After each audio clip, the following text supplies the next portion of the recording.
Welcome back, everybody. Back in the kitchen again with Amanda Cupcake. She's all excited. Opened her brand new first cupcake store. Used to be selling her cupcakes at other businesses, but now she's got her own place. It's called the Cupcake Mansion in New London. I can't wait to come and check it out myself. But she brought along some fun recipes for Thanksgiving, and this one actually would work right on through Christmas. These are gorgeous. Thank you. Oh my gosh, they're just so elegant. They almost look too perfect to eat, although I think we'll figure out a way to do it. Cranberry vanilla cupcakes. And there's a little surprise inside. That's a lot of your cupcakes have a lot more going on than, you know, a lot of stuff going on. Yes, I'm a little sneaky. Yeah, that's a good thing. As she said, every one of her cupcakes kind of tells a story. So the first thing that this cupcake starts with is a homemade cranberry sauce that's actually we're going to put it in. So let's tell everybody how. We're not going to do it. The full recipe's on our website, but what you did to get to that point. Well, what I did is I actually ground up cranberries in a food processor, 2 cups of cranberries, and then what I did is put them in a saucepan with sugar, with 2 cups of sugar, and let that sit in the saucepan, and then I disintegrated cornstarch into 1.5 cups of water. And as soon as that was disintegrated, then I put that in the saucepan and brought it to a boil and let it simmer for 30 minutes. Okay. And then I put it in the refrigerator, and it gets to a thicker consistency so that you can fill your cupcake with it later. And oh, I bet it's sweet and wonderful, and the color is just beautiful. So that's something you can do ahead of time, even a couple of days ahead of time, right? Get that out of the way. So, okay, now for the cupcake batter. Okay, so this one, to make it easy and delicious, I took a basic white cake mix. Okay, so that's easy. We can all do that. But then you vanilla it up by adding, I added my vanilla pudding. French vanilla, yes, in this case. So. Or you can do, I like the white chocolate pudding too. That's a really yummy, rich flavor. Gives it a velvety texture. But we talked earlier about just adding that pudding in the mix keeps those cupcakes nice and moist. Cupcakes, because they're little, sometimes they can be dry, and that's the thing you have to be careful. Yes, don't overbake them. I'm so picky about that. Yeah, don't overbake them. Make sure they're really moist. 3 eggs. 3 eggs, or you can do egg whites as well if you want it really white. With these ones, I made them really white, and I used egg whites. Okay. And then a 1/3 cup of vegetable oil. If you do the egg whites, how many egg whites do you need? You need 4 egg whites. 4 egg whites, yes. or 3 eggs. Okay. Yep.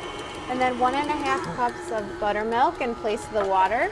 So that's another trick to keep it. Do you use that a lot in your cupcake recipes, buttermilk instead of water? It gives it a velvety texture. People ask what the difference is between a velvet cupcake and a regular. I would say the buttermilk is a big difference. And I add almond extract, a little bit of, like a teaspoon of almond.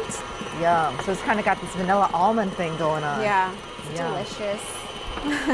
Now, I always wonder at home, you know, how long you should beat a cake mix. How do you know? Well, with regular cake mix that you start from a mix, you can do it. You can actually mix it for about 2 minutes. Okay. And if you do something from scratch, though, you don't want to actually mix it that long. Okay. So you don't want to get too much oxygen in it. You want it to actually, it'll be drier. So you want to actually mix it only for like 30 seconds, scrape it down, mix it for another 30 seconds if you're doing it from scratch. Okay, but at home, a good 2 minutes, you just want it to get nice and light and fluffy like this, correct? So you can do it for about 2 minutes, and it just gets all incorporated that way and blended in really nicely. Okay. Does that look good? That looks exactly how it's supposed to look. And you can almost nice tell and whipped. the pudding is in there because it's just thicker and yeah, it almost looks like pudding.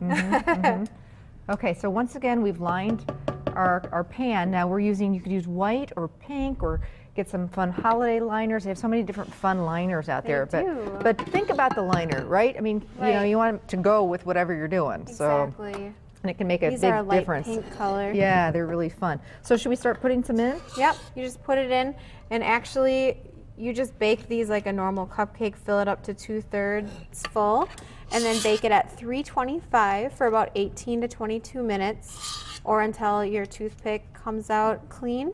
And that's the rule, really, is the 18 to 22 minutes. About 2/3 of the way full, is that where you know, and then they'll fill puff them? up. They'll puff up. And every oven's different, so you really need to kind of check on it, you know. And right. I think that you don't want to overbake those because then they get dry. So that's sad when they get dry. it is sad. We don't want dried out cupcakes. Okay, so now you get the idea. We've got these all filled. They're in the oven baking. Now, here comes the fun part. All right, let's get crazy with this. So the fun part is that I take a bunch of cranberries and I pour a little bit of extract to make them sticky. This is almond extract, or you can do vanilla.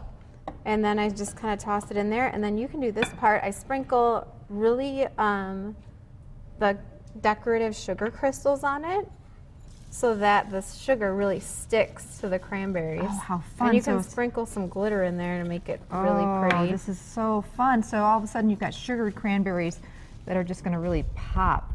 And we got that, you can get that at online or at specialty baking stores. Now, I want to know what we do with this cranberry jelly here. Okay, so then what you do is, this is actually a melon baller. That's how I fill my cupcakes. And you just take the center out with the melon baller. Okay. Can you eat that part then? Is that how that works? And yes, or you can turn it into a cake pop. Okay. And then usually I have a spoon and I fill it, or you could try the melon baller. We've got a spoon right there. In here? Yeah. Okay. So then you can just take a spoon and fill the center. And it's kind of liquidy, but it's thick enough where it just kind of turns into almost like a jelly filling. Okay. When you fill it up. Okay. And do you want to do this part? I love doing this part. What kind of frosting? This is my regular buttercream, and I provided the recipe online. And now, to finish it off and make it look extra gorgeous, we're going to pop a few of those cranberries. Yeah, the sugar sparkly cranberries. I call them little gems, little edible gems. They do. They look like rubies. Right? Oh my gosh. And because it looks even better with glitter, you could like sprinkle some silver glitter on the really white frosting. We got to do that. It's like a dusting of snow. How fun. And then inside, when people go to eat the cupcake, you can kind of see what it looks like with a little bit of cranberry surprise in there. Amanda, thank you so much for coming. Thank you. I love coming here. Oh, they're beautiful. Check out Amanda's new shop, the Cupcake Mansion in New London. Find her on Facebook or online. And I sell too at Lucky Tree in Wapaka on Main Street as well. Wonderful. Recipes on our website. We'll be back.